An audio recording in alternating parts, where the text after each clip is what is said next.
Hello and welcome back to Alex Hines Presents on Roundhouse Radio. I am in the Barfly with Orla Gartland. How are you doing? Hello, I'm doing well, thank you. I'm glad to hear it. This is the first date of your July tour, which starts tonight. Where are you performing after this, and is there anywhere in particular you're looking forward to visiting? Yeah, there's some really cool venues in it. It's just a small tour, it's 5 dates. So it's London this evening, Manchester tomorrow, Bristol on Saturday, and then taking a little bit of a break because it's like a festival that I'm playing at the weekend, which is really, really cool. And then I'm back to Ireland on Tuesday, and then playing down in Cork, and then in Dublin. The ones I'm looking forward to, the Bristol venue is one called Thekla, and it's a boat. It's a boat? It's a boat, so that's going to be really strange. It's docked and all that kind of stuff, not going to be floating around or anything. But yeah, that's really cool. I'm probably going to at some stage try to sing Rock the Boat and be really like, probably going to sing like Rock the Boat, be really like dorky about it. But as long as you don't get it sunk. Yeah, then you'll be fine, yeah, I'm sure. And the Dublin venue is the church, so that's cool. So those two. But everywhere. I just can't wait. I've never done a tour, support, or headliner and things. So it's really fun. So it's just the first time you've done anything like this before?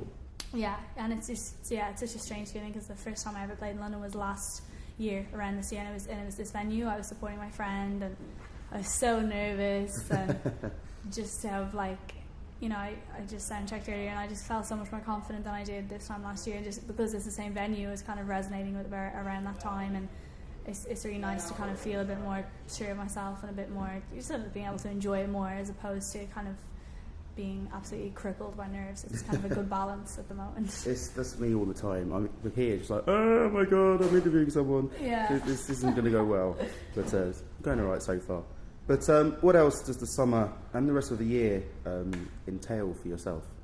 Yeah, so I only have one release out, and I finished the equivalent of my A-levels a few weeks ago, so I had a very intense year of school, and I suppose I took school seriously enough just for the sake of it, so I kind of took a bit of a break from music. Naturally, it kind of had to go on hold, and it meant that since that single that I did last year, I haven't really had anything out, so I've kind of been working on an EP, been doing lots of writing, there's some songs I really want to put on it, and I'm so glad that I held back I'm so glad I didn't just put something out for the sake of it, because I know that, whatever I work towards now that I'll be proud of, and I get to record next month I'm recording, and then hoping for maybe a September release. So I like the freedom to be able to take my time, and now that I have no school to worry about, it's just I can commit myself fully to it. So you can just kind of not chill as such, but take it more seriously. Yeah, I can take it as a priority as opposed to this thing that I'm doing on the side of school. That's what it would have been if I had gone about it a few months ago. So I'm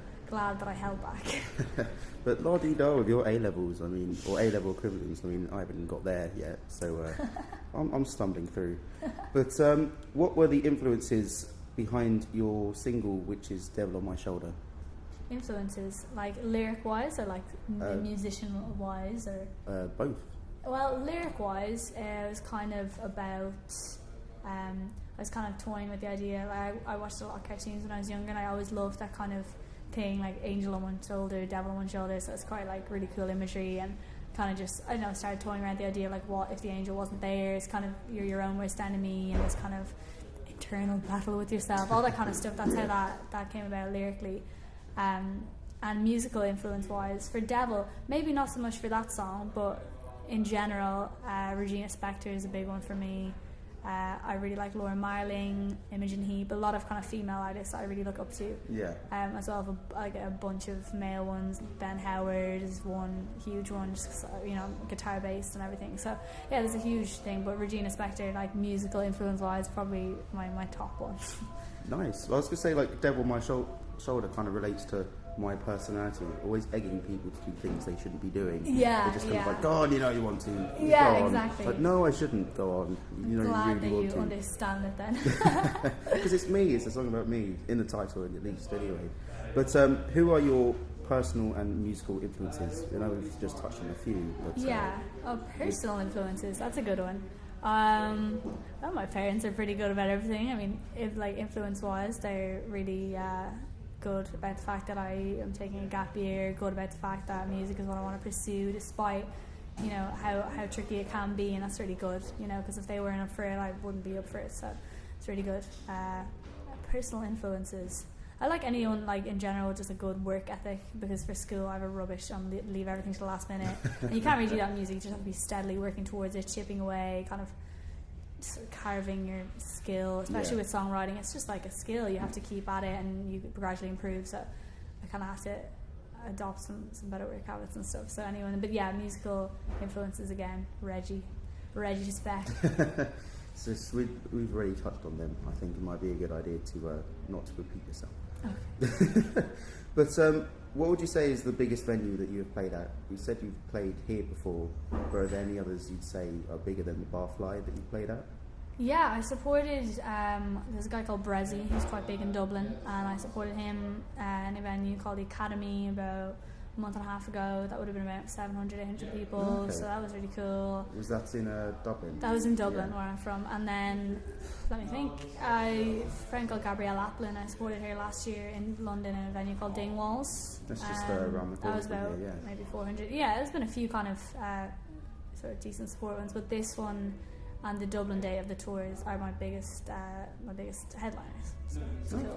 Looking forward to doing the whole tour in general. Just kind of see the grin on your face. It's a definite yes. Yeah, I'm like exhausted, but so happy. Haven't even started yet. Yeah, I'm exhausted. Oh, well, I've been traveling around London for like 2.5 weeks, kind of living out of suitcases and staying in different places all the time. So it does wear you out a lot. Welcome to London. But what would you say has been the craziest moment, either on or off stage? Wow.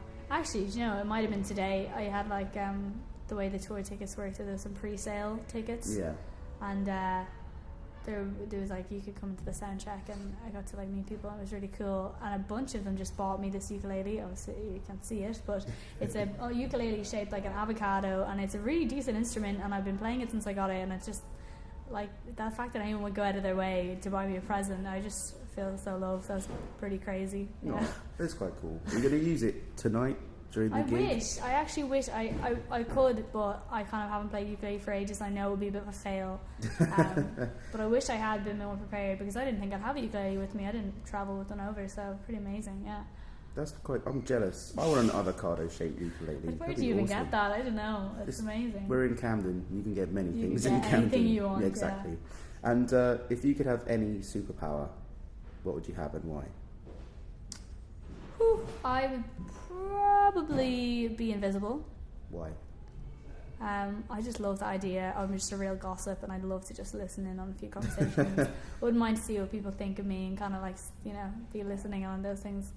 Yeah, it's quite nice as you have days you just want to fade into nothing and, you know, not be bothered. And if you're invisible, you'd get that a lot. It'd be great. You can just be like, yeah, I just don't feel like doing anything. Don't feel like thing, therefore I am the wall. You just fade straight in. Amazing.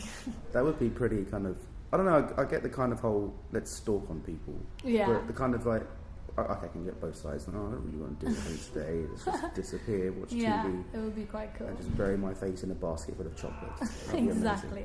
But a massive thank you for taking the time out to interview. Absolutely. Thank you very much for talking to me. It's been a pleasure. Enjoy tonight. Enjoy the rest of your tour as well. Thank you so much. And I hope to see you soon. Perfect.